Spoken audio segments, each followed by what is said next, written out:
This post might cause some controversy, and understandably so. This is not meant to be taken serious. It's just my opinion. I'll be doing more of these for different wrestlers. I decided to start off with two of them so you could see a compare and contrast. So why not start with my favorite of all time, Bret the Hitman Hart, and one of my other favorites, Kurt Angle. I just grew up watching Bret Hart, so he's going to just be my favorite just naturally. A lot of people compare both these guys, so why not start with them, right? In-ring ability, I rate Bret Hart at 8.1 out of 10. Kurt Angle 9.2 out of 10. Both just had very good in-ring ability. Kurt Angle was just a little more faster pace, which is why he's ranked higher. Bret Hart knew his limitations. He was very good at masking them. Kurt Angle just had more ability overall. It was just a more superior athlete than a Bret Hart. And I think that basically shows in the rating that I'm giving. Bret Hart was part of that era with the Mr. Perfects, with Dynamite Kid and Davey Boy Smith. Where they started to get away from that whole doing the same moves over and over again, like with Hulk Hogan and Ultimate Warrior, and you saw more in-ring action, more workhorse action, especially when he was Intercontinental Champion, even until they ended up putting the belt on him. All the way till the end of his run. In-ring storytelling. Both guys are phenomenal psychologists. I mean, their ability to tell a story in the ring, sell in the ring. Bret Hart, whether he wrestled Yokozuna, Diesel, Shawn Michaels, always put on a different match. Mr. Perfect or whoever it was, always put on a different match. Being able to tell a story, do the double turn with Stone Cold. That's psychology 101. He was just phenomenal at it. That helped put Stone Cold over. Kurt Angle, same thing. Ability to sell, ability to tell a story. Whether he was wrestling a 5'4" Rey Mysterio or 6'4" Brock Lesnar, he was able to tell a story in that ring. And both these guys kind of fall in the middle, right? Kind of like an average height. Not too tall, not too small, so they're able to have great matches with just about everybody. And I think it always worked out for them. Mic work, definitely not Bret Hart's, strongest suit. I think everybody understands that. I have him a little above average. He was solid. If I were to put 1997 up by itself, it would probably be closer to a 6. I think that was his best year. He was just adapting to the live crowd. Bret Hart did benefit a lot from being in that era where they can pre-record a lot of his interviews. He would take a lot of outtakes, from what I understand.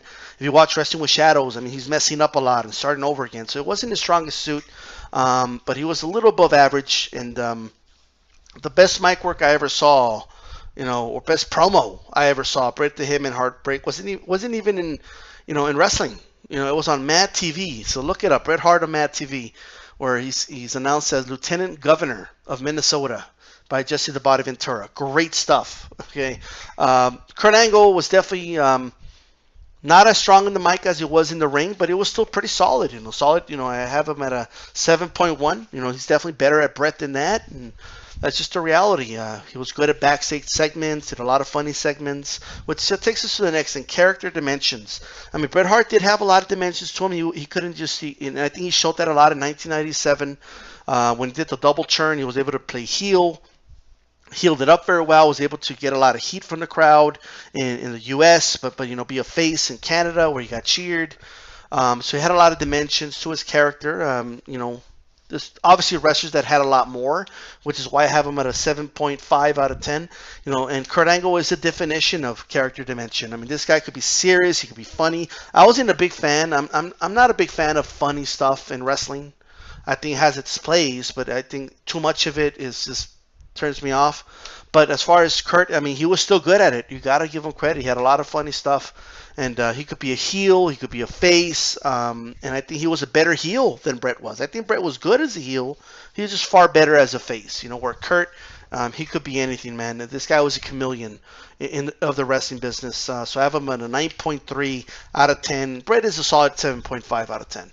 Storytelling outside of a match. So both these guys were not only good psychologists in the ring, they were good psychologists outside the ring, the way they carried themselves. Bret the Hitman Hart, he carried himself as a legitimate badass. So did Kurt Angle. They knew when to sell. Bret Hart had, he had philosophies in wrestling, and he made sure that the belt meant something. So to give you like an example, when Bret the Hitman Hart, cost him his match against Psycho Sid, so he was not able to go to WrestleMania to defend the title. He ended up wrestling Stone Cold at WrestleMania 13, but that helped tell that story. I mean, I believe Bret that he cost him this title. He cut a promo, saying, "Hey, Stone Cold, because of Stone Cold, I'll probably never get another title shot again. You know how difficult it is to get a title shot." And Stone Cold comes up and he ruins that for me. You're going to pay Stone Cold, whatever it is. I mean, he made sure he put that title over. He put the right things over. He was good at that. When he was champion, the way he carried himself as champion, the way he carried the belt, the way he walked to the ring, the way, whatever it was, his mannerisms outside of that ring. When they would announce them and their names, and he would look at the belt and give it a kiss, and, like it meant everything to him. Kurt Angle, same thing. I remember when he won his first world championship and he started to cry. Like how much of that was real emotion, how much of that was selling, we don't know. And that's what makes these guys great. You just didn't know when they were being serious or not. And some people say Bret, took himself a little too serious. Well, that's part of the reason why he was a great psychologist outside of the ring. Very little. These guys outside of the ring did not waste movement just like they did inside the ring. The words they said mattered. Bret Hart, even though his promo delivery wasn't the best, in a weird, strange way, it worked. When he was when he had that fighting champion persona, when he first won the title, it worked. And at the end of the day, wrestling is about what works, and it worked for him. Kurt Angle, I mean, this guy was able to sell his ass off too. He was able to be funny outside of the ring. He was able to make people laugh and all that. But he also, at the same time, when it came time for it, when a match were to start, you knew that was no longer Kurt Angle the clown. Okay, now it's Kurt Angle the machine. The machine has shown up. And you knew that. When he lost the title, it mattered to him. And that's one thing that is missing in the wrestling business today. John Cena gets screwed out of a title, and the next Monday night he comes out with a big smile on his face. Makes no sense. Kevin Nash talked about this, and it was a good example. He cost CM Punk the championship at a pay-per-view. The next night on Raw, while he's in the ring, CM Punk comes out, and he starts to cut a promo and starts to crack jokes. Well, how much did the title mean to you? This is what outside psychology means.